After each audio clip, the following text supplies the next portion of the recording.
تغار حتى من الهوى، يا ويل حالي يا هوى، خفف من الغيرة علي لي قلب غيرك ما هو.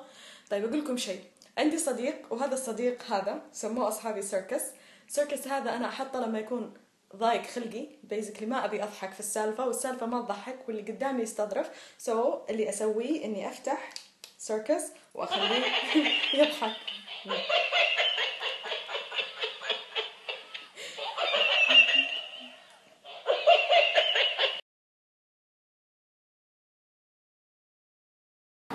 يا ويل حالي يا هوا، كبب من الغيرة علي والقلب غيرك ما هو. هوا أنا لما يبي طبشان ما بيضحك، جيب بيبي حقي ويضحك.